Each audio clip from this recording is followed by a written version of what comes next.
I fixed an alien's motorcycle at 2 a.m. on Route 66, and what he showed me about Jesus will make every pastor in America lose sleep. This isn't about religion.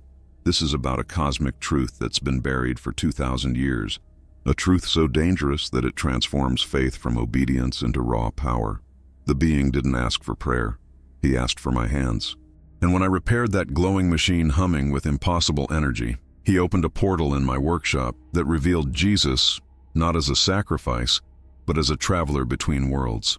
Love is the fuel of creation, he said directly into my mind. Your churches worship the cage. I'm showing you the key. Here's what they'll never tell you. Grief isn't God's punishment. It's your divine engine running cold, waiting for you to reignite it. This will awaken something ancient in your chest, but it might cost you every comfortable belief you've ever held.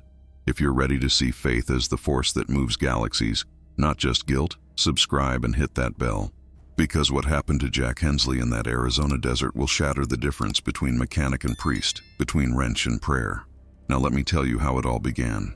Jack Hensley lived between the roar of engines and the sound of his own tired heart. That's all there was anymore. The rumble of Harley Davidsons rolling in and out of his shop, and the dull, persistent thud in his chest that reminded him he was still alive, still breathing, still here. Some days he wasn't sure which sound was louder, the motorcycles or the emptiness. 5 years since Sarah died. 5 years sleeping in the back room of the garage, surrounded by grease and loneliness. The cot was narrow, the blanket thin, and the walls smelled like motor oil and regret. He'd wake up at odd hours, 2 a.m., 4 a.m., and stare at the ceiling, listening to the silence press against him like a weight. The darkness felt heavy in those moments, like it had substance, like it was alive and watching him, waiting to see what he'd do next. The nights stretched long, too long. He'd brew coffee in the corner, cheap, bitter stuff that tasted like rust, and sip it cold while memories played on repeat. Sarah's laugh, the way she used to hum while folding laundry, the sound of her voice saying his name, Jack, just his name. But the way she said it made him feel like he mattered, like he was more than just a man with grease under his fingernails and an empty bed. He used to pray. Back when she was alive, they'd prayed together. Every morning before breakfast, every night before bed, simple words, honest words. Thank you for this day. Thank you for each other. Keep us safe. Nothing fancy, nothing profound. Just two people talking to God like he was sitting at the table with them. But after she died, the words dried up. What was the point? God didn't answer. God didn't stop the cancer. God didn't do a damn thing while Sarah withered away in that hospital bed, her hand growing lighter in his until one day it was just gone. The Bible sat on the workbench now, closed. Dust gathered on the worn leather cover like snow on a grave. Sometimes he'd look at it and feel something twist in his chest. Guilt, maybe, or anger, or both. He couldn't tell anymore. All he knew was that he hadn't opened it in years. Couldn't, wouldn't. Every time he thought about reaching for it, his hand would stop halfway, frozen by a wall of something he didn't have words for. Betrayal, maybe. Or fear that if he opened it, he'd find nothing but empty pages and broken promises. Route 66 stretched out in front of the shop like a river of distant lights. Cars passed, trucks rumbled by, headlights cutting through the desert darkness, then disappearing into the night like ghosts. Everyone going somewhere, everyone with somewhere to be. Jack just watched from the doorway of his garage, a cup of cold coffee in his hand, wondering what it felt like to have a destination. He'd stopped going anywhere a long time ago. This shop, this patch of desert, this silence, it was his world now. Small, contained, safe. He fixed motorcycles. That's what he did. That's all he did. Harley Davidsons mostly. Big, beautiful machines that roared like thunder and smelled like freedom. The kind of bikes that made grown men feel like teenagers again. The kind that carried people away from their problems, at least for a while. He had steady hands. Hands that knew how to tighten bolts, adjust carburetors, replace spark plugs. Hands that worked even when his soul had gone numb. Hands that were good at fixing everything except himself. The desert watched him in silence. Endless stretches of sand and rock and sky that turned pink at sunrise and purple at sunset. It felt ancient out here, like the land was waiting for something, like it knew something he didn't. Sometimes, late at night, Jack would step outside and stare at the horizon, feeling the weight of that silence. It wasn't empty. It was full of expectation, full of something patient and vast that pressed against the edges of his understanding. He didn't believe in miracles anymore. Couldn't afford to. Miracles were for people who still had hope, and hope was a luxury he'd buried with his wife. All he believed in now were engines. Engines that could be fixed. Engines that still turned. Engines that made sense. You put in the work, they ran. You replaced the broken parts, they worked again. Simple. Predictable. Unlike prayers that went unanswered and love that ended in hospital rooms that smelled like bleach and death. Every bolt he tightened was an attempt to tighten the emptiness inside his chest. Every repair, a distraction from the ache that never went away. Work kept him moving, kept him from thinking too much, kept him from remembering that he was alone in a way that felt permanent, terminal. Like loneliness was a condition he'd carry until his own body gave out and someone else had to figure out what to do with his dusty Bible and cold coffee pot. But that night, that particular night in late September, when the desert air carried the first hint of autumn cool, something changed. Jack was in the garage, elbow deep in a carburetor rebuild, when the silence he'd grown so accustomed to was suddenly, violently torn apart by an impossible sound. A metallic hum cut through the air like a prayer in an unknown language. Sharp, clean, wrong. Jack's hands froze mid-reach for a wrench, his fingers hovering in the air like he'd forgotten how to move. He stood there in the garage, grease on his fingers, listening, really listening. The sound wasn't like anything he'd ever heard before. Not a plane, not a car, not a helicopter, not the wind playing tricks across the desert flats. This was something else entirely. It vibrated through the floor, through the walls, through his bones, like the world itself was humming a note that existed just outside the range of normal hearing, but somehow he could feel it in his teeth, in his skull, in the hollow space behind his sternum where his heart used to feel things. He grabbed the flashlight from the bench and stepped outside, his boots crunching on the gravel. The desert air hit him, cool, dry, electric. The kind of electric that makes the hair on your arms stand up. The kind that happens before lightning strikes. The hum was louder now, pulsing, almost rhythmic, like a heartbeat made of metal and light, steady and insistent and growing stronger with each passing second. Jack swept the flashlight across the yard. Nothing. Just shadows and dirt and the skeletal frames of old motorcycles waiting to be fixed. Chrome glinting in the beam. Rubber tires gathering dust. But the sound kept building, growing, filling the space around him until it felt like the air itself was trembling, vibrating at a frequency that made reality feel thin, fragile, like he could reach out and push his hand through it into something else. And then he saw it. In the middle of the yard, a motorcycle descended, slowly, impossibly, wrapped in a soft, bluish light that made the dirt beneath it glow like water reflecting moonlight. The machine was sleek, almost organic in design, like it had been grown instead of built. Curves where there should have been angles. Light where there should have been shadow. Material that looked like metal but moved like liquid, rippling gently as if responding to invisible currents. There was no rider, just the bike, hovering 3, maybe 4 feet off the ground, suspended by nothing Jack could see. And it was breathing, actually breathing. The engine pulsed with a sound that was part mechanical, part alive, like a lung expanding and contracting, like a heartbeat wrapped in steel and circuitry and something else he didn't have words for. The headlight blinked, once, twice, 3 times, patterns that reminded Jack of a heartbeat on a monitor in a hospital room. Steady, deliberate, alive. Each blink sent a pulse of light across the yard, illuminating the old tools scattered around, the oil stains on the concrete, the dust dancing in the beam like stars. Then a shadow moved, tall, too tall, emerging from behind the light like smoke taking shape, like something being born from the glow itself. Jack's breath caught in his throat. His hand tightened on the flashlight. The figure stepped forward, and he saw the eyes first, golden, not reflecting light, emitting it, glowing softly in the darkness like embers in a dying fire, like honey backlit by the sun, like nothing human had any right to look like. The being stood at least 7 feet tall, maybe more. Its skin, if you could call it skin, had a grayish tone that seemed to shift slightly in the blue light, like oil on water.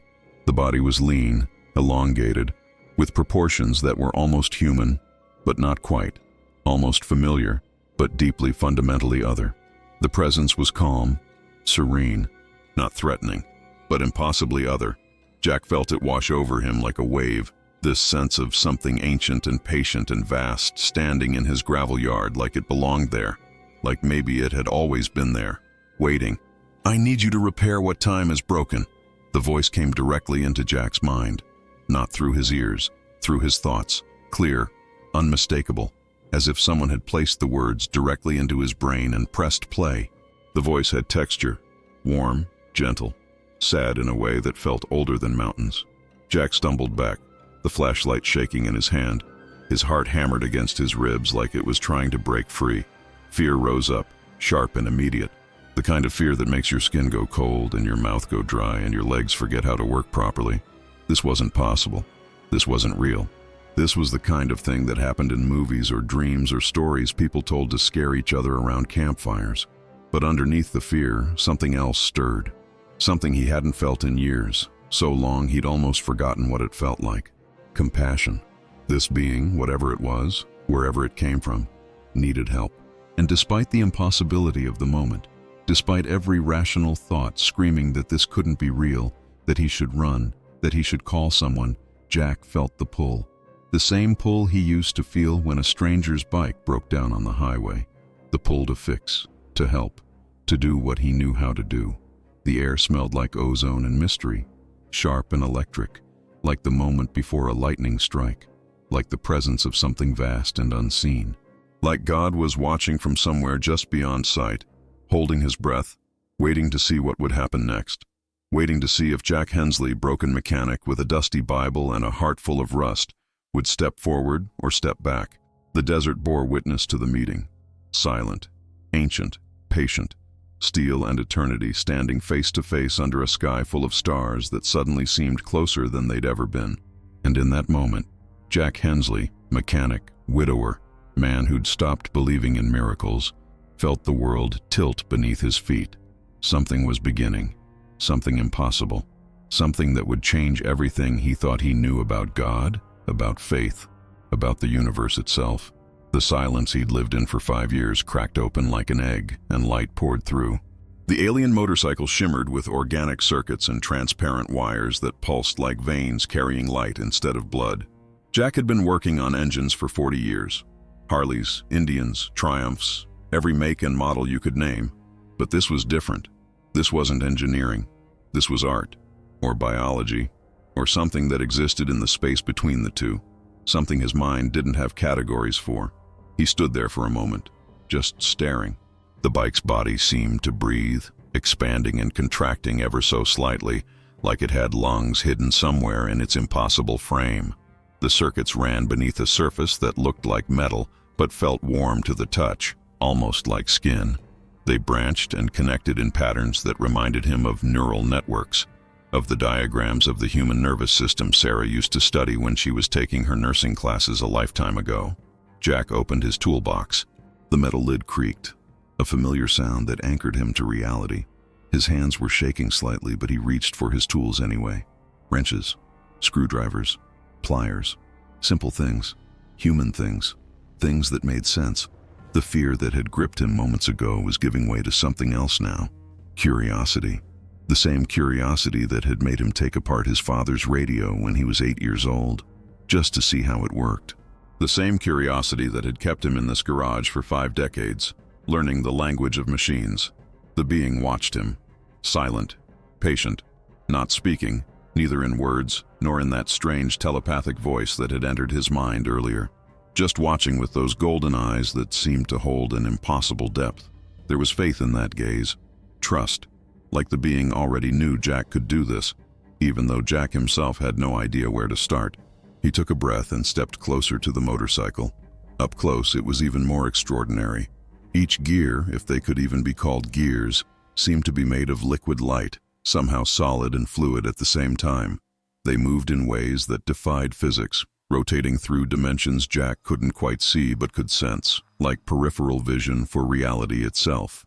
The components weren't held together with bolts or welds. They simply existed in relationship to each other, connected by something that looked like intention made visible. Okay, Jack muttered to himself. Let's see what we're working with here. He reached out carefully, his grease-stained fingers touching one of the transparent wires. It was warm, alive. A gentle vibration ran up his arm, not unpleasant, just aware, like the machine knew he was trying to help. He traced the wire to where it connected to what might have been a power source, a crystalline structure that glowed with soft amber light, pulsing in that same rhythmic pattern, breathing. The damage was subtle but clear once he knew what to look for. One of the connections had weakened, the light flowing through it dim and flickering. Time had worn it down, just like time wore down everything. Even impossible machines from impossible places weren't immune to entropy. Jack looked back at his toolbox. Nothing in there was designed for this, but that had never stopped him before. He'd spent his whole life improvising, adapting, making do with what he had. You didn't survive as a mechanic in the middle of the Arizona desert by giving up when things got complicated. He grabbed a piece of copper wire, standard stuff, nothing special, and began to work. His hands moved with the confidence of decades of practice, even though his mind was screaming that this shouldn't work, couldn't work. But he bent the wire, shaped it, threaded it through impossible spaces with a gentleness that surprised even him. He was adapting human pieces to repair the divine, making the ordinary serve the extraordinary. The being remained motionless, but Jack could feel something emanating from it. Encouragement, maybe, or perhaps just patience. The kind of patience that comes from existing on a timescale humans couldn't comprehend. Jack worked for what felt like hours, but might have been minutes. Time felt strange here, elastic, like it was bending around the blue light that still surrounded the motorcycle. He reinforced the connection, rerouted some of the energy flow, used electrical tape and hoped to bridge gaps that shouldn't have been bridgeable. It was crude, imperfect, but it was holding. Finally, he stepped back. His shirt was soaked with sweat. His hands were trembling again, but this time from exhaustion, not fear. "Try it now," he said, his voice rough. The being moved forward, one elongated hand reaching toward what might have been an ignition, though it looked nothing like any ignition Jack had ever seen. When it made contact, light flowed. The circuits brightened. The organic wires pulsed with renewed energy, and then the engine turned over. But it didn't roar. It didn't rumble. It breathed. Actually breathed. A sound like inhalation and exhalation, like lungs filling and emptying, like life itself given mechanical form. The sound was beautiful, peaceful. It made Jack's chest tighten in a way that had nothing to do with fear. The being smiled. Jack hadn't known it could smile, hadn't known those alien features could arrange themselves into something so recognizably human, so unmistakably joyful. And when it smiled, the air changed. It became lighter, thinner, almost sacred, like the atmosphere inside a church during a quiet morning prayer, when sunlight streams through stained glass and dust motes float like tiny angels. "You understand engines, Jack." The voice returned to his mind, warm and clear. "Now you will understand the engine of the soul." Before Jack could ask what that meant, a golden spark traveled across the motorcycle's tank. It moved like lightning but slower, deliberate, tracing a pattern as it went. The pattern formed into a symbol, a wheel, infinite and eternal, eating its own tail, beginning and ending in the same moment. The symbol glowed for a few seconds, then faded, but Jack knew somehow that it was still there, still present, just invisible now. Tears came, sudden and unexpected, hot on his cheeks. Jack hadn't cried since the funeral, hadn't let himself, but now the tears came freely, spilling down his weathered face and into his gray beard, and he didn't know why. He wasn't sad. He wasn't happy. He was something else, something bigger than those simple words.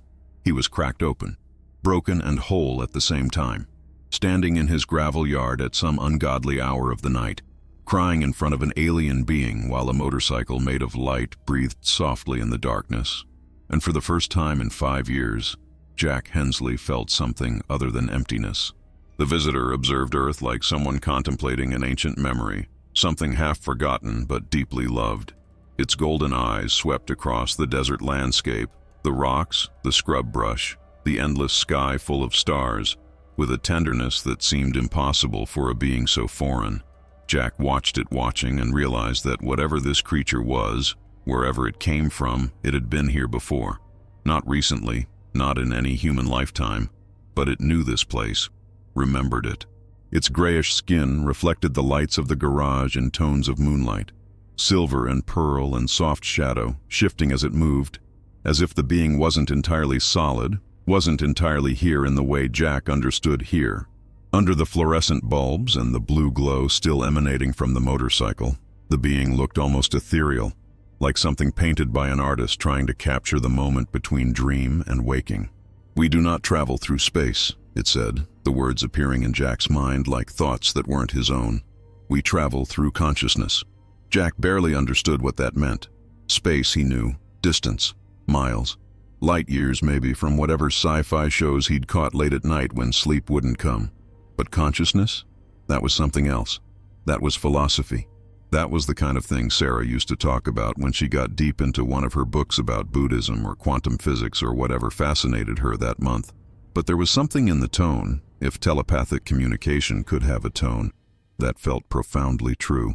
Like the being wasn't just saying words.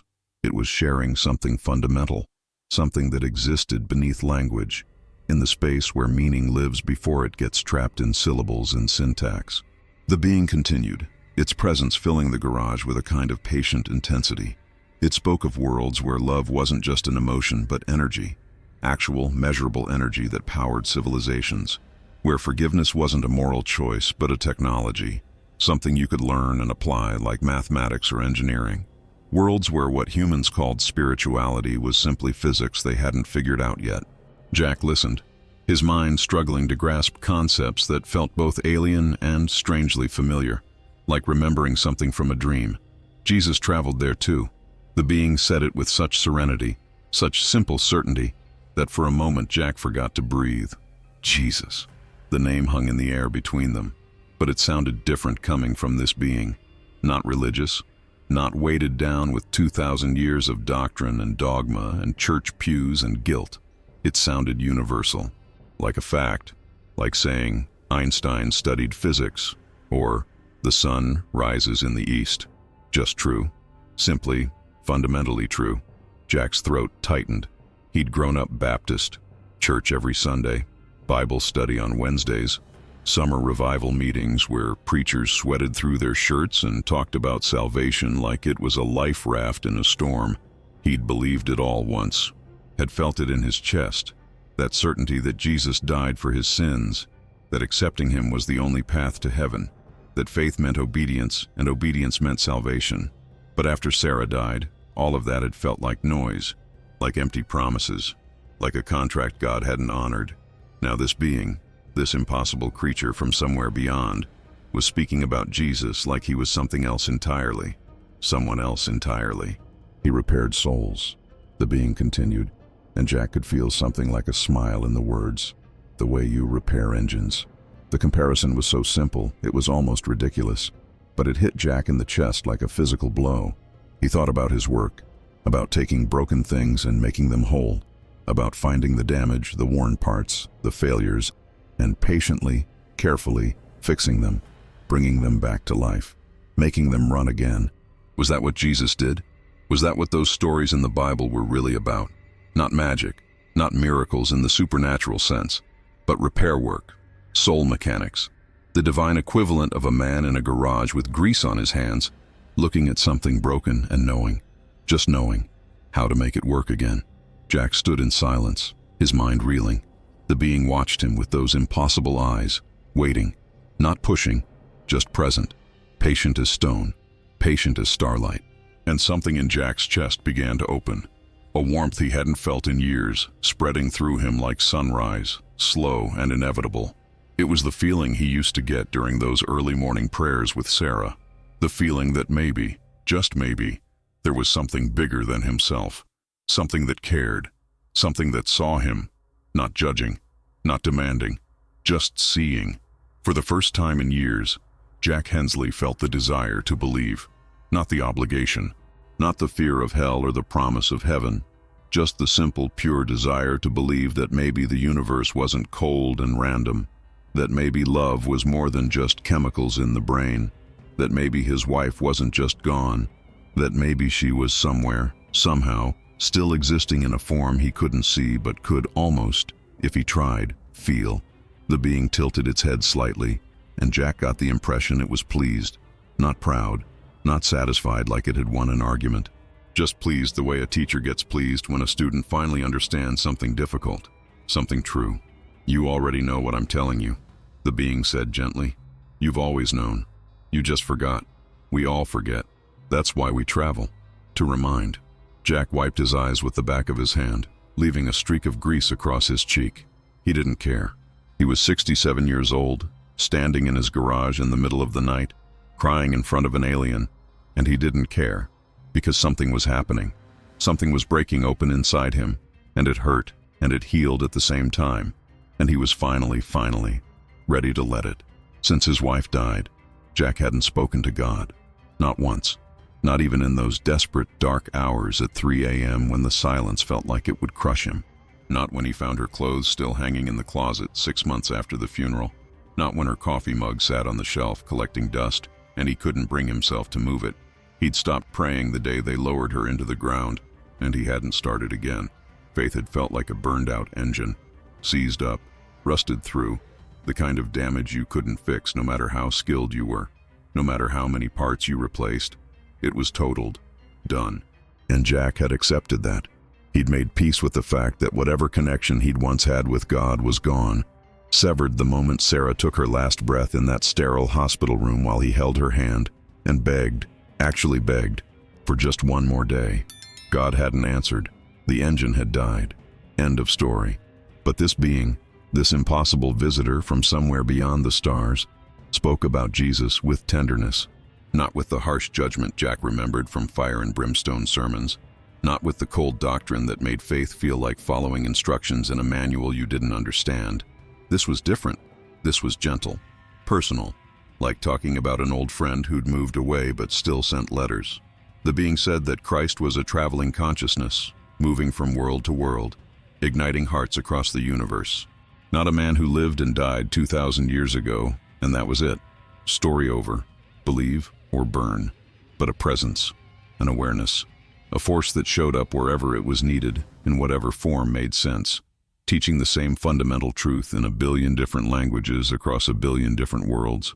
Jack's mind struggled with the concept.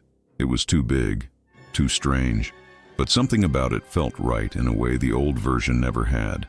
The old version had always made him uncomfortable with its exclusivity, its insistence that only one narrow path led to salvation while everyone else was doomed. This version, this cosmic universal version, felt more like love. Real love. The kind that didn't keep score or draw lines in the sand. Love is the fuel of creation, the being repeated, and Jack realized it wasn't just saying it. It was offering it like a mantra, like a key to understanding everything. The words settled into him, finding spaces he didn't know were empty. Love is the fuel of creation. He thought about Sarah, about her smile, about the way she used to come into the garage on Saturday afternoons, bringing him lemonade and sitting on an overturned crate, talking about her day while he worked. Her hands would get covered in grease when she helped him, but she never minded. She'd laugh and wipe them on her jeans and keep talking, keep smiling, keep being the light that made everything else bearable. She had faith, real faith, not the scared kind that needed constant reassurance, but the quiet kind that just knew. She'd pray while washing dishes, thank God for small things, sunshine, good coffee, the way the desert smelled after rain. She saw the divine in everything, even in a greasy garage that smelled like motor oil and sweat. Jack had loved her completely, wholly, with everything he had, and she'd loved him back the same way. No conditions, no requirements, just love, pure and simple and strong enough to build a life on. And then she was gone, and the love hadn't been enough to save her, or so he'd thought. But now, standing in this garage with an alien being and a motorcycle made of light, Jack understood something he'd been too hurt to see before. Maybe she'd never really left. Maybe love didn't work that way. Maybe it wasn't something that could be extinguished by death or distance or time. Maybe it was the fuel of creation, like the being said. Maybe it was the thing that kept the universe running, the force that connected everything to everything else, across space and time and dimensions humans couldn't even perceive. Maybe Sarah was still here, just in a form he couldn't touch. The alien reached out and touched the motorcycle's tank with one long, elegant finger. Golden light poured out like living flame, liquid and bright, flowing across the surface in patterns that looked almost like writing in a language older than words. The light danced and swirled, and Jack couldn't look away. In the reflection, impossibly, beautifully, he saw something that shouldn't have been there. A hologram. A figure standing between the headlights, robes that moved in a wind that didn't exist. A face that was every race and no race, familiar and strange at once. And the figure was smiling. Not the sad, suffering smile from crucifixes, not the stern, judging smile from religious paintings, but a real smile. Warm, knowing, kind. Jesus. Standing there in the light, looking at Jack like he'd been waiting for him to notice, like he'd been there all along. Jack's breath caught, his chest tightened, and then something inside him that had been frozen for 5 years suddenly thawed. His heart, his actual, physical heart, seemed to stutter and then restart, beating with a strength and clarity he'd forgotten was possible. Not just pumping blood, but feeling, actually feeling again. The hologram faded, the golden light dimmed, but the warmth remained, spreading through Jack's chest, down his arms, into his hands that had fixed so many broken things, but hadn't been able to fix himself. Until now. Until this impossible moment. Until an alien in a desert garage showed him that love doesn't end. It transforms. It travels. It fuels everything. Forever. And Jack Hensley, who hadn't prayed in 5 years, found himself whispering 2 words into the darkness. "Thank you. Your soul's engine still runs," the visitor said, those golden eyes fixed on Jack with an intensity that felt like being seen all the way down to his foundations. "It only needs ignition." Jack wiped his face with his sleeve, trying to compose himself. The tears had stopped, but his emotions were still raw, exposed. He looked at the being standing in his garage, this impossible creature that had shown him things he didn't have words for, and asked the question that was burning in his chest. What is that ignition? For a soul, I mean. What makes it start? The being tilted its head, considering. The movement was oddly bird-like, curious and precise. When it spoke again, Jack felt the words land in his mind with the weight of absolute truth. "Faith," it said simply. But not the faith that asks. The faith that recognizes. Jack frowned, trying to understand. "I don't follow." The being moved closer, and Jack noticed for the first time that it didn't quite walk. Its feet touched the ground, but there was something fluid about the movement, like it was gliding on water. It stopped a few feet away, close enough that Jack could see the way the light moved beneath its skin in those same organic patterns he'd seen in the motorcycle's circuits. Asking as a symptom of lack, the being explained, its mental voice patient, like a teacher who had all the time in the world's. "When you pray by asking, 'Give me this, help me with that, fix this problem,' you speak from emptiness, from the belief that you don't have what you need, that you are separate from the source of all things." Jack thought about all those prayers he'd said over Sarah's hospital bed. "Please heal her. Please don't take her. Please, please, please." Begging, desperate, coming from the deepest lack he'd ever felt. But gratitude, the being continued. Gratitude is the vibration of fullness. When you give thanks, you acknowledge what already exists. You align yourself with abundance rather than scarcity. You recognize that you are not separate from the divine, you are part of it. You always have been. The words settled into Jack like seeds finding soil. He'd never thought about it that way before. Never considered that the way you prayed might matter as much as whether you prayed at all. Sarah used to thank God for everything. He thought it was just her personality, her natural optimism. But maybe it was something deeper. Maybe she'd understood something he was only now beginning to grasp. "Forgiveness," the being added, and Jack's attention snapped back, "is the oil that prevents the soul's friction." The metaphor was so perfectly suited to Jack's world that he almost smiled. Oil, of course. He thought about engines, about how moving parts grinding against each other would eventually destroy themselves without lubrication. Metal on metal, heat building, components wearing down until everything seized up and stopped. When you hold resentment, when you grip anger and hurt and blame, your soul grinds against itself, the being explained.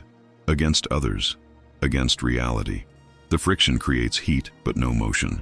It burns energy without producing anything useful. But forgiveness, the being paused, as if wanting Jack to really hear this part. Forgiveness lubricates. It allows movement, growth, transformation. It lets the engine of your soul run smoothly again. The motorcycle pulsed with light, as if confirming every word. The blue glow brightened and dimmed in rhythm with the being's speech, like the machine itself was alive and listening and agreeing. Jack stared at it, then back at the being, and felt understanding wash over him in waves. He thought about the resentment he'd been carrying, against God for taking Sarah, against the doctors who couldn't save her, against the universe for being cruel and random, against himself for not being able to fix the one thing that mattered most. All that anger, all that hurt, grinding away inside him for 5 years, wearing him down, making everything harder than it needed to be. What if he let it go? What if he forgave? Not because anyone deserved it, but because he deserved peace, because his soul deserved to run smoothly again. I've been doing this all along, haven't I? Jack said quietly, the realization dawning. Working on bikes, fixing engines. It was prayer, just disguised. The being's golden eyes seemed to brighten with something like joy. Yes, every act of repair, every moment of patience with a stubborn bolt or a difficult diagnosis, these were acts of compassion. Every time you brought a dead engine back to life, you were participating in creation, serving the divine through your hands. Jack looked down at those hands, scarred and calloused, permanently stained with grease no amount of scrubbing could remove. Working man's hands, mechanic's hands. He'd always thought of them as rough, crude, nothing special. But now he saw them differently. These hands had healed machines, had taken broken things and made them whole, had served people, strangers and friends alike. For decades without asking for praise or recognition. He'd done it because it was what he knew how to do, because someone had to, because fixing things gave him purpose even when everything else felt meaningless.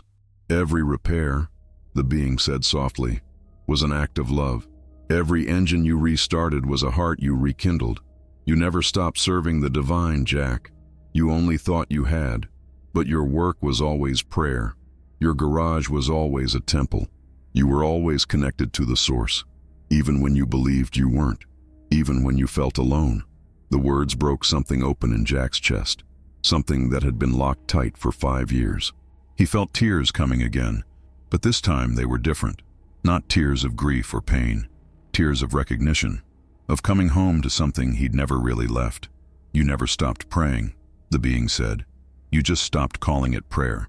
And Jack, for the first time in his entire life, believed that he was enough, that his work mattered, that his life had meaning, that he was, and always had been, exactly where he needed to be, doing exactly what he was meant to do.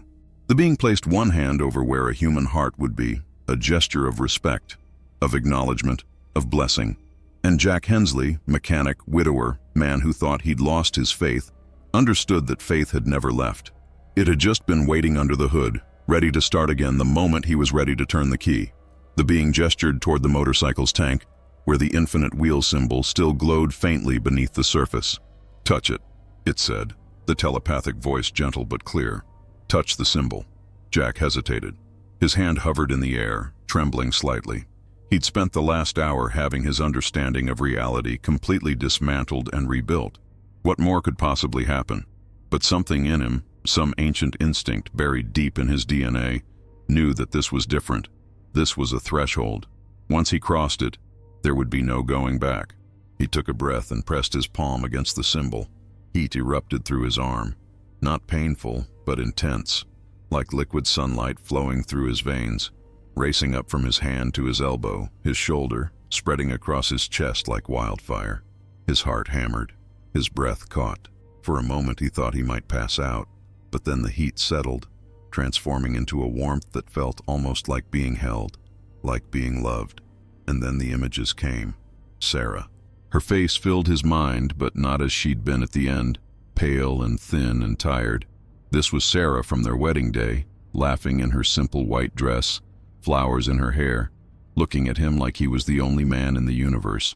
Sarah in the garage, grease on her hands, teasing him about his obsessive organization of tools. Sarah in bed on Sunday mornings, reading with sunlight streaming through the window, her bare feet tucked under the blanket. But it wasn't just Sarah. Other faces appeared. customers he'd helped over the years. The young couple whose Honda had broken down on their way to California. No money for repairs. Jack had fixed it for free, sent them on their way with a full tank and sandwiches Sarah had packed. The old veteran who came in every month with his ancient Indian motorcycle, and Jack would service it and refuse payment because the man was living on a fixed income and that bike was his only joy. The single mother whose car kept stalling, and Jack had tracked down the problem after 3 other mechanics had given up, charging her only for parts because he could see the worry in her eyes every time she counted out bills. He saw roads. Miles and miles of Route 66 stretching through the desert, the asphalt shimmering in heat waves, headlights cutting through darkness, travelers passing through, each one carrying their own story, their own burden, their own hope.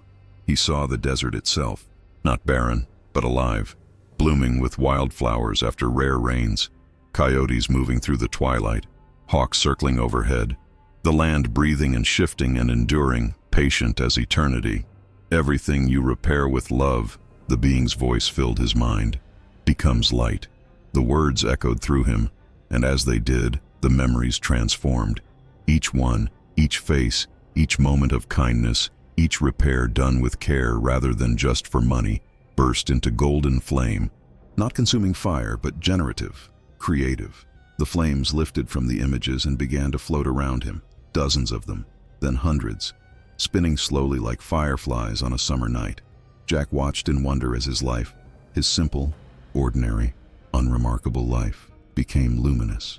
Every time he'd replaced a part without charging someone who couldn't afford it. Every time he'd stayed late to finish a job because someone needed their vehicle for work the next morning. Every time he'd taught a kid how to change oil or adjust a carburetor, passing on knowledge because that's what you did. Every act of quiet compassion, every moment of choosing kindness over profit, every instance of seeing another person's need and meeting it, all of it glowed. "Now you understand," the being said, and Jack could hear something like satisfaction in the telepathic voice, what it means to pray through work. He did understand. Finally. Prayer wasn't just words said on your knees or songs sung in church. Prayer was action. Prayer was love made visible. Prayer was choosing, moment by moment, to serve something bigger than yourself. He'd been praying for 40 years, every single day, with wrenches and rags and patient hands. He'd been praying every time he'd chosen compassion over convenience, generosity over greed. The motorcycle responded to the realization.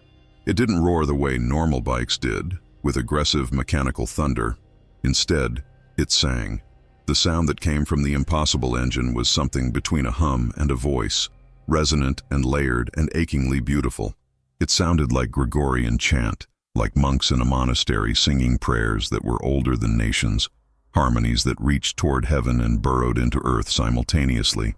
The sound filled the garage, filled the night, filled everything.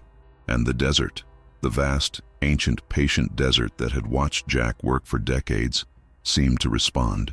The air itself began to breathe, in and out, slow and deep, like the land had lungs, like the earth was a living thing participating in this moment, this revelation, this transformation happening in a small garage on Route 66. Jack stood in the center of it all, surrounded by golden flames of memory, bathed in impossible sound, feeling the world breathe around him. And he smiled. Not a proud smile, not the smile of someone who'd accomplished something or proven something. It was softer than that, gentler. It was the smile of forgiveness. He forgave God for taking Sarah. He forgave the universe for being the way it was, beautiful and terrible and incomprehensible. He forgave the doctors who'd done their best. He forgave himself for all the times he'd felt like he wasn't enough, wasn't doing enough, wasn't being enough. He forgave the anger he'd carried like a stone in his chest for 5 years. He forgave the bitterness, the resentment, the despair. He let it all go. And in the space it left behind, something else rushed in. Peace. Simple, profound, complete. The kind of peace that doesn't need reasons or explanations. The kind that just is. The golden flames slowly faded, absorbed back into the air, into the earth, into the fabric of reality itself. The motorcycle's song gentled to a whisper, then to silence. But Jack could still feel it. The warmth, the truth, the love that fueled creation. He was changed, fundamentally, irreversibly, and he knew standing there with grease on his hands and tears on his face, that he would never be the same man who'd walked out into the yard earlier that night. The being turned toward the motorcycle, and Jack felt something shift in the air, a finality, an ending approaching. His chest tightened. "I must go now," the being said, its golden eyes meeting Jack's with profound gentleness. "The mission is complete." Jack felt the words hit him like a physical blow.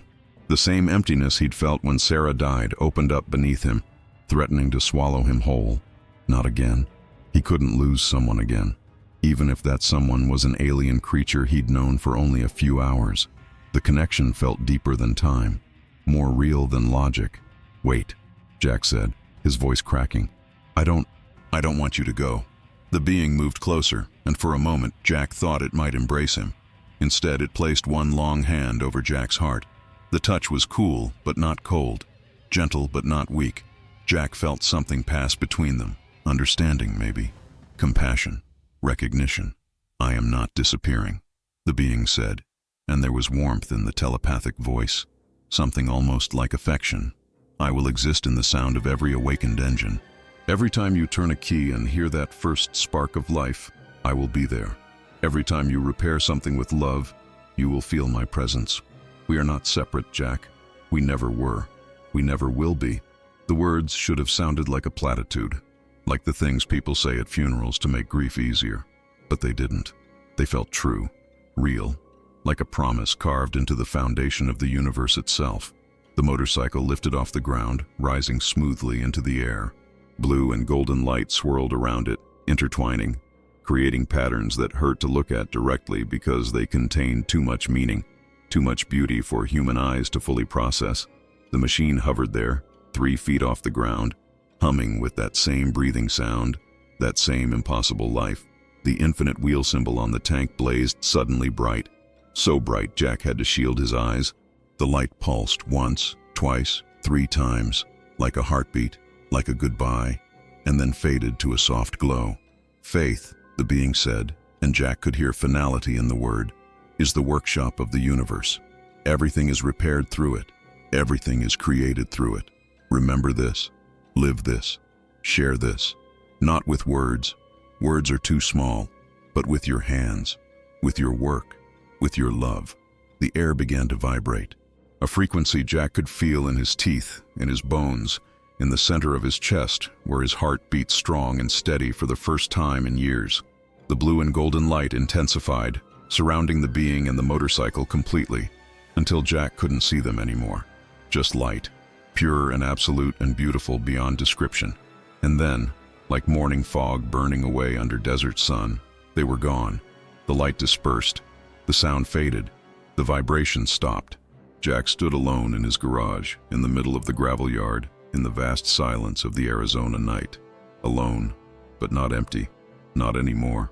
His hands were still dirty, grease under the fingernails, oil stains on his palms. Working man's hands, mechanic's hands, but they felt different now, consecrated, like they'd been blessed, like they were holy. He walked back into the garage slowly, his legs shaky, his mind trying to process everything that had just happened. The fluorescent lights hummed overhead. The tools lay scattered on the workbench where he'd left them. Everything looked exactly the same, but everything was different. Jack's eyes fell on the Bible, still sitting on the workbench where it had been gathering dust for 5 years. And as he watched, the cover moved, just slightly. Then the pages began to turn, by themselves, slowly, deliberately, like invisible hands were searching for something specific. The Bible fell open, pages settling flat. Jack stepped closer, his heart pounding. He looked down at the text, at the verses now exposed to the light. It was the passage about forgiveness, about letting go, about love covering a multitude of sins. The words seemed to glow on the page, though that might have been his imagination, might have been the tears blurring his vision. Jack Hensley, 67 years old, mechanic, widower, man who'd just had a conversation with an alien about Jesus and the nature of the universe, dropped to his knees on the concrete floor of his garage, not because he was afraid, not because he felt small or unworthy or compelled by guilt. He knelt because gratitude demanded it. Because when something this big happens, When your entire understanding of existence gets cracked open and rebuilt in a single night, the only appropriate response is to bow, to acknowledge, to say thank you to whatever force had decided he was worth visiting, worth teaching, worth transforming. He knelt there in the grease and dust and holy silence, tears streaming down his weathered face, and whispered prayers that weren't requests, just gratitude, pure, simple, complete. Thank you, thank you, thank you. And somewhere in the desert night, in the sound of wind moving through sagebrush, in the distant hum of a car passing on Route 66, in the pulse of his own awakened heart, Jack Hensley could have sworn he heard the echo of an impossible engine, still breathing, still alive, still singing its benediction over the broken world. The sun rose red over the rusted road signs that marked Route 66, deep crimson and orange spreading across the horizon like a wound opening up to reveal light instead of blood. Jack had been awake for hours, hadn't really slept, couldn't sleep after everything that had happened, but he didn't feel tired. He felt awake, more awake than he'd been in 5 years, maybe more awake than he'd ever been in his entire life. He walked through the garage with a push broom, sweeping the concrete floor with slow, deliberate strokes, not just cleaning, preparing. The way you'd prepare an altar before a service, the way Sarah used to clean the kitchen counter before cooking, turning a mundane task into something sacred through attention and care. Each sweep of the broom felt intentional, meaningful. He was making space, making the garage worthy of what it had become, not just a workplace, but a sanctuary. The grease was still there, dark stains on the concrete that no amount of scrubbing would ever fully remove. Years of leaked oil and spilled fluids, the accumulated residue of 4 decades of work. But this morning it looked different. It caught the early light coming through the open bay door and seemed to shimmer, almost to glow, like the stains themselves had been blessed, like they were proof of something, evidence of service, of labor, of love, made visible through effort. The first customer arrived around 8. Old truck, making a noise that suggested a loose belt or maybe a failing bearing. The man looked tired, worried about the cost. Jack could see it in the way he held his wallet, the way his eyes darted to the sign listing hourly rates. Jack smiled. It was a new smile, or maybe an old smile he'd forgotten how to use. It came from somewhere deeper than politeness, somewhere more genuine than customer service. "Let me take a look," Jack said, popping the hood. He diagnosed the problem in minutes. Alternator belt worn through. Simple fix. 20 minutes of work, maybe $30 in parts. The man was already reaching for his wallet when Jack waved him off. "Today the repair is on the house," Jack said, and there was something bright in his eyes, something the customer couldn't quite name but could definitely feel. Joy, maybe, or purpose, or both. "I can't let you do that," the man protested, but Jack was already gathering tools. "Sure you can," Jack said. "Consider it a gift. From me. From the universe. From whatever you believe in that makes life worth living." The man left an hour later with a functioning truck and a confused but grateful expression. He tried 3 more times to pay. Jack refused 3 more times. And when the truck pulled back onto Route 66, running smooth and quiet, Jack felt something settle in his chest. Peace. Satisfaction. The feeling of being exactly where he was supposed to be, doing exactly what he was meant to do. More customers came throughout the day. Jack received each one with that same smile, that same inexplicable brightness. Faith had become a tool among the others, not separate from his work, but woven into it, integrated. Every wrench he picked up, every bolt he tightened, every diagnosis he made, it was all prayer now, all service, all connected to something larger than himself. Each engine that roared back to life sounded like an answered prayer. Not his prayer, exactly. More like the universe praying through him, and the engines responding with mechanical hallelujahs, the sound of pistons firing, of exhaust rumbling, of machines doing what they were designed to do. It all felt sacred, holy, like attending a church service that lasted all day and never got boring because every moment was different, every repair unique, every person who walked through the door carrying their own story. The loneliness that had defined his life for 5 years began to dissolve. Not all at once. Healing never worked that way, but gradually, like ice melting in spring, it dissolved in the sound of engines turning over, in conversations with customers about their lives, their troubles, their hopes. in the simple act of being useful again, being needed, being part of the world instead of hiding from it. He ate lunch outside, sitting on an overturned bucket, looking at the desert, the endless expanse of sand and rock and scrub that had felt like punishment for so long, like exile, like God had put him here to suffer in isolation and think about his sins. But today it looked different. The desert seemed to bloom around him, though nothing had physically changed. Same plants, same rocks, same vast emptiness stretching to the horizon. But his eyes saw it new. He noticed the way light played across the sand, the shadows cast by Joshua trees, the subtle colors, not just brown and beige, but purples and oranges and reds hidden in the stone. The life that persisted despite the harshness, lizards, birds, insects, all of it surviving, thriving even, in conditions that seemed impossible. The desert wasn't barren. It was patient. It was waiting. It was alive in ways he'd been too closed off to see. Love had started turning inside him again. That was the only way he could describe it. Like a gear that had been stuck for years, suddenly remembered how to move. Love for the work. Love for the customers.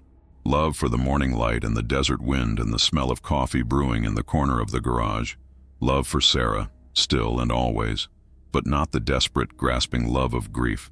Something gentler, something that could hold her memory without being destroyed by it. Love for himself even, for his scarred hands and his aging body and his simple life, for the man he'd been and the man he was becoming, for the journey that had led him here, to this garage, to this moment, to this impossible awakening. By the time the sun set, painting the sky in those same reds and oranges it had risen with, Jack had fixed 7 vehicles. He'd charged for 2 of them. The others he'd waved away with that bright smile and some variation of, consider it a gift. He'd lost money by any conventional accounting, but he felt richer than he had in years. He stood in the doorway of the garage as darkness settled over Route 66, watching headlights pass in the distance, and felt something he hadn't felt since Sarah died. Hope. Not hope for anything specific. Not hope that things would get easier, or that he'd find love again, or that miracles would keep happening. Just hope as a state of being. Hope as a posture toward the future. Hope as the quiet certainty that tomorrow would come and he would meet it with open hands.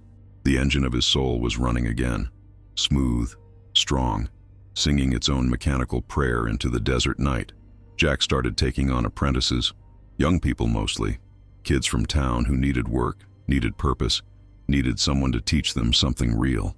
He'd never thought of himself as a teacher before. He was just a mechanic. But apparently being just a mechanic was more than enough. The secret isn't strength, he'd tell them, standing over an open hood while they watched. The secret is listening. He'd place their hands on an engine, not the mechanic's hands they'd develop over time, but the soft, uncertain hands of beginners, and have them feel the vibration, feel the rhythm, feel where things weren't quite right. An engine talks to you if you pay attention, he'd say, his voice calm and patient in a way that reminded some of them of the grandfather they wished they'd had. It tells you what it needs. You just have to learn the language. And the language is love. You listen with love. You hear everything. He told stories while they worked. Strange stories. Beautiful stories. Stories about light and forgiveness and a traveler who came from the stars on a motorcycle made of impossible materials. Stories about Jesus not as a religious figure demanding belief, but as a presence that moved through the universe teaching the same fundamental truth in infinite ways. Stories about how love wasn't just a feeling but a force, a fuel, the thing that powered creation itself. The apprentices didn't know what to make of him at first. Some thought he was crazy. Some thought he was the sanest person they'd ever met. Some thought he might be having some kind of ongoing spiritual experience that defied easy categorization. But all of them, every single one, left his garage changed, touched by something they couldn't name, but could definitely feel. Jesus was the first mechanic of the human soul, Jack would say, not preaching, but simply sharing what he understood to be true. He looked at broken people and saw what needed fixing. Not judgment, not condemnation, just diagnosis and repair, with love, always with love. He'd pause, running his hand along a fender, and add, "Love adjusts the universe the way a precise gear adjusts a mechanism. Everything works together when love is present. Everything falls apart when it's absent. Simple as that." His garage became something more than a repair shop. It became a temple, though Jack would never have called it that. Too pretentious, too formal. But that's what it was. A place where broken things, both mechanical and spiritual, were brought back to wholeness. Where people came not just to fix their vehicles, but to fix something in themselves they couldn't quite articulate.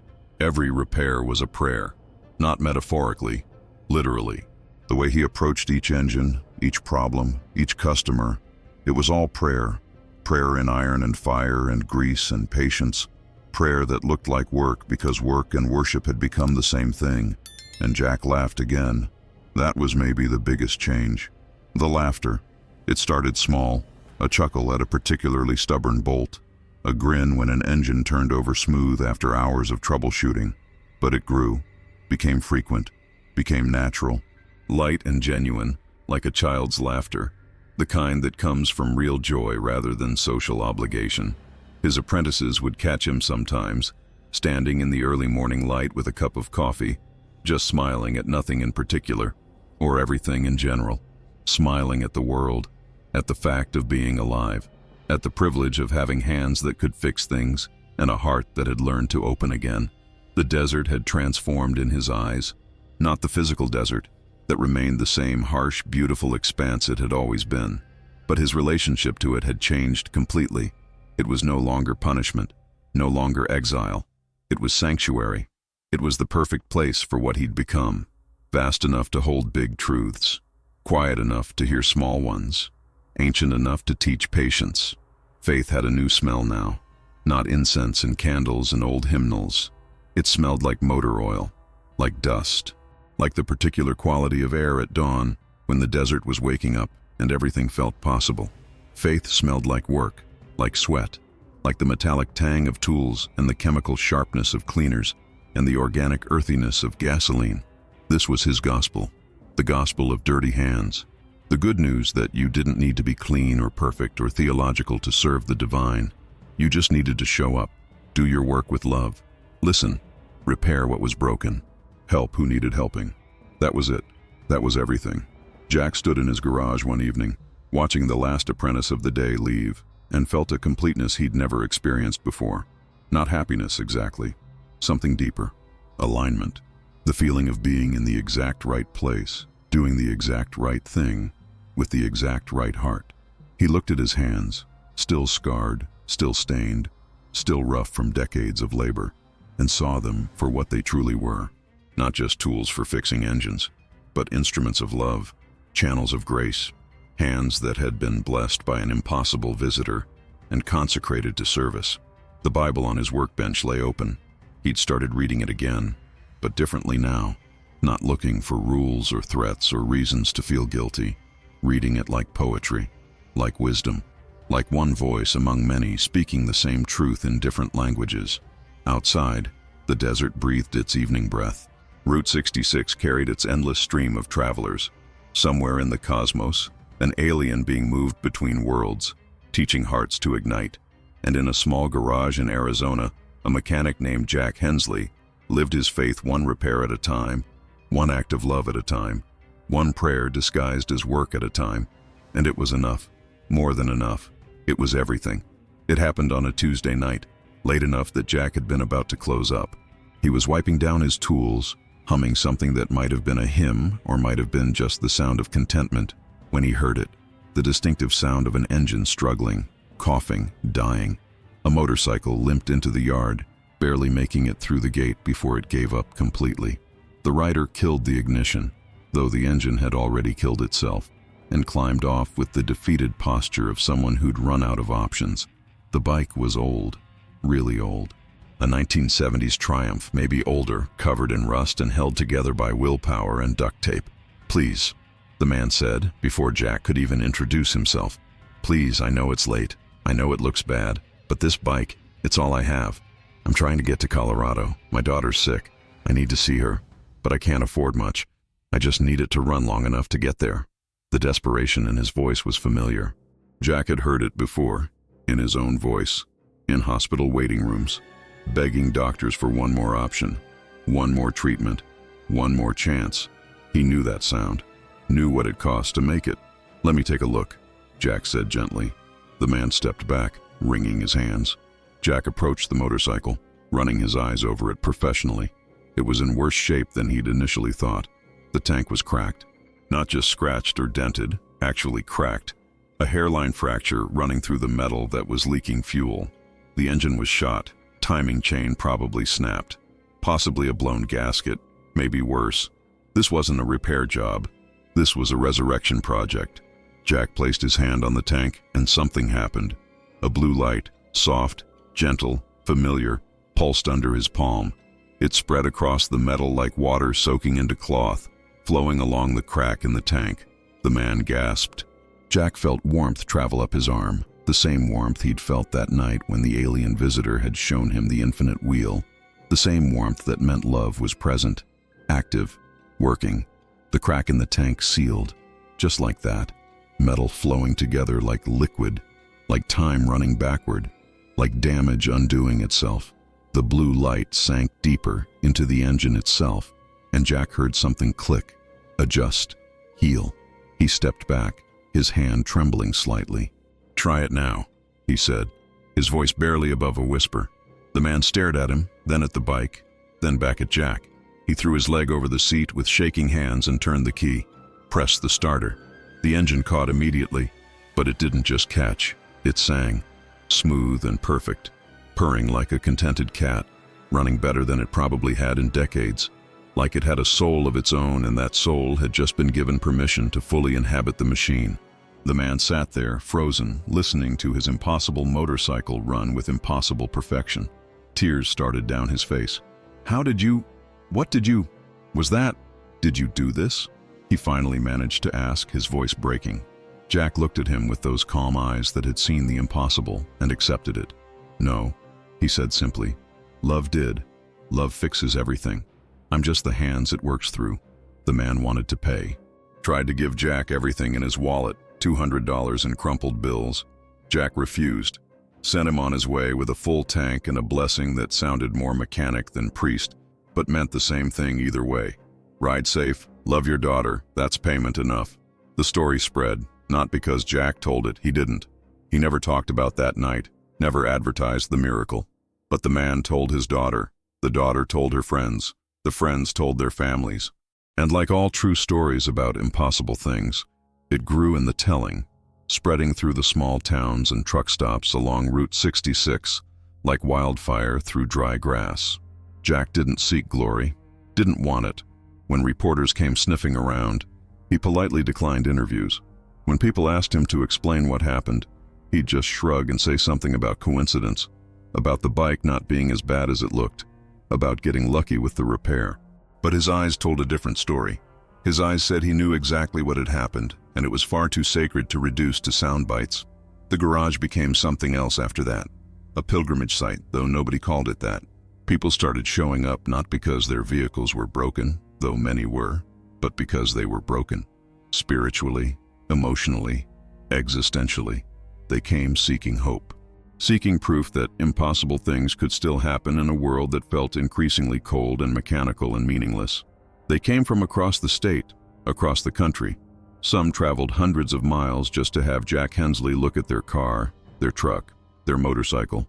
Not because they thought he'd perform miracles, though some secretly hoped, but because something about him, about his garage, about the way he worked, made them feel like maybe God hadn't abandoned the world after all.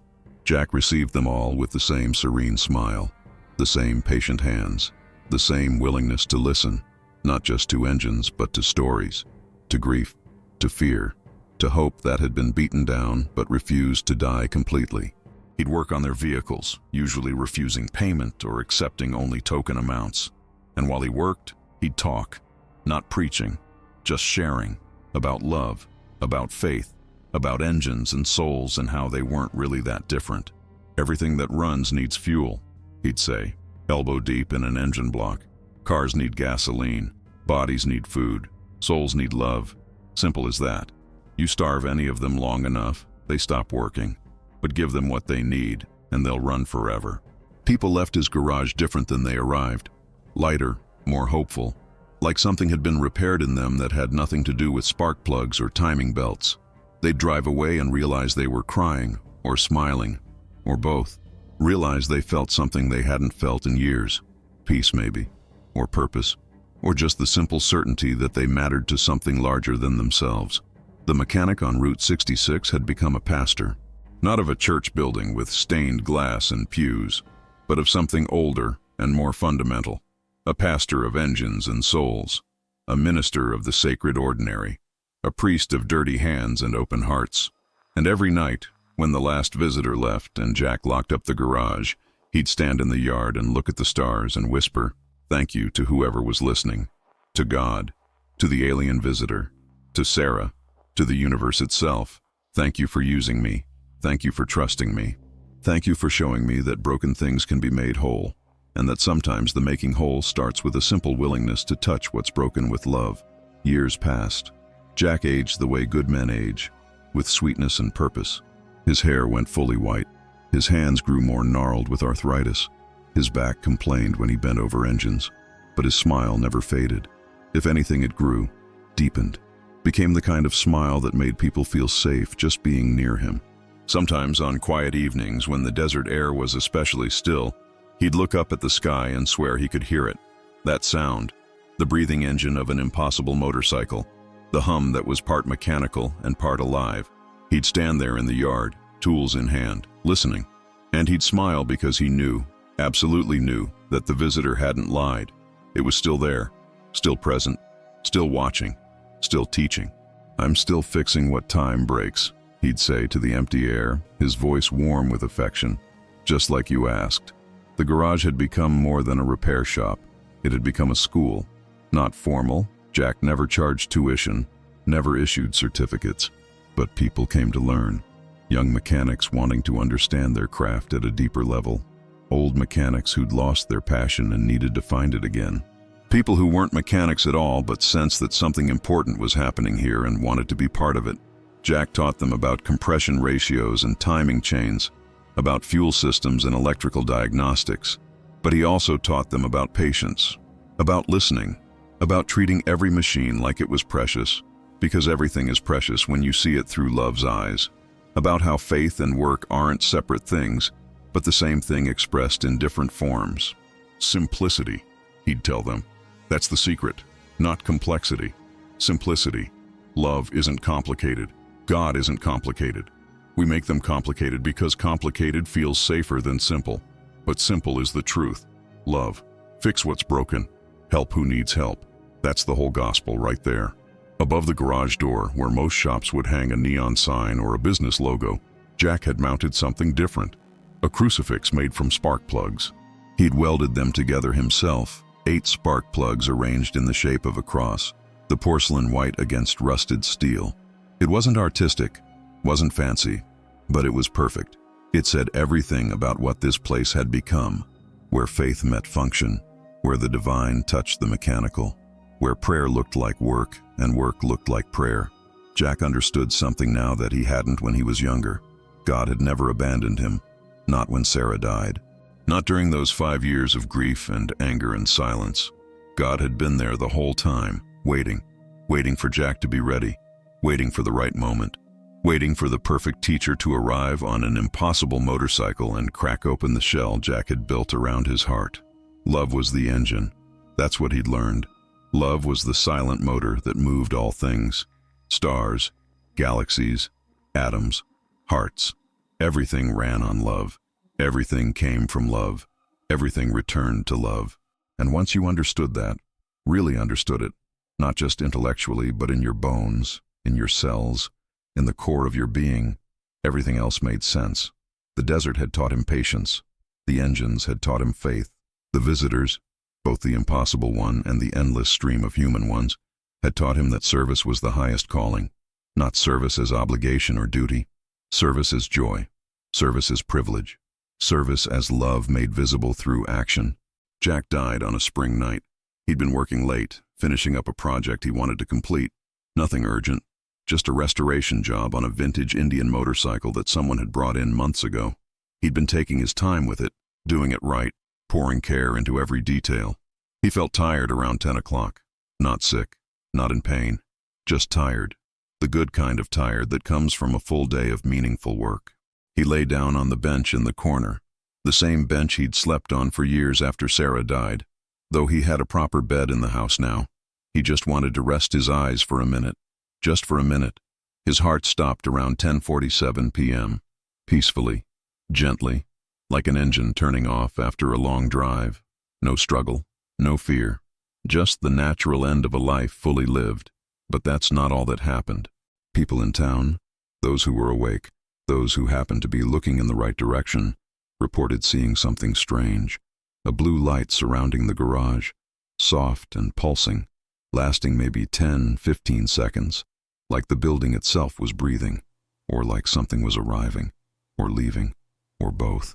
And in that moment, the desert heard something, not with ears, deserts don't have ears, but with whatever it is that ancient lands use to perceive the sacred, a sound, a vibration, a frequency that existed just outside normal hearing, the sound of an impossible engine, the breathing, singing, living hum of a motorcycle that was more than a motorcycle, starting up, revving, preparing for a journey. In his final moments, Jack Hensley smiled, because he could see it now, the being, golden eyes bright with welcome, the motorcycle, shimmering with blue and gold light, and Sarah standing there too, young and laughing, holding out her hand. Behind them, a road that stretched into infinity, a highway made of starlight, a Route 66 that connected not towns but worlds, not states but dimensions of being. Ready? The being asked, though no words were needed. Jack stood, or his soul stood, or his consciousness stood, or whatever it was that made Jack actually. Jack stood, and felt lighter than air, lighter than light. He looked back at his body on the bench, peaceful and still, and felt no sadness, only gratitude. Gratitude for every moment, every repair, every conversation, every painful year and every joyful one. All of it necessary, all of it perfect, all of it fuel for this moment. Ready, he said. He climbed onto the impossible motorcycle, and it felt like coming home. Sarah sat behind him, her arms around his waist. The being nodded once, and they rode. Out through the garage wall, which wasn't really solid, not from this perspective, into the desert night, into the sky, into the spaces between stars, where love was the only law and all broken things were made whole. The desert breathed, the universe hummed, and somewhere in the infinite workshop of creation, another engine started, another soul awakened, another heart learned to run on love. And so Jack discovered what the alien visitor had been trying to tell him all along. God never leaves, never abandons, never stops loving. God simply waits, patient as stone and faithful as sunrise, for us to reignite the engine of love within us. Waits for us to remember what we've always been, what we've always had the power to become. Teachers, healers, repairers of broken things, channels of grace, instruments of impossible love. The garage still stands on Route 66. Someone else runs it now, but people still come, still feel something when they walk through the door, still see the crucifix made of spark plugs and understand, without quite knowing why, that thin places exist where heaven touches earth, where work becomes worship, where mechanics become ministers, where love, in all its impossible power, fixes everything time has broken. And in the quiet moments, when the desert wind blows just right, some swear they can still hear it, the sound of an engine that shouldn't exist, breathing, singing, reminding everyone who will listen that we're not abandoned. We're not alone. We're not beyond repair. We just need ignition. We just need someone to show us that the engine of love has been inside us all along, waiting to roar back to life the moment we're ready to turn the key. And so Jack discovered that God never leaves. He only waits for us to reignite the engine of love within us.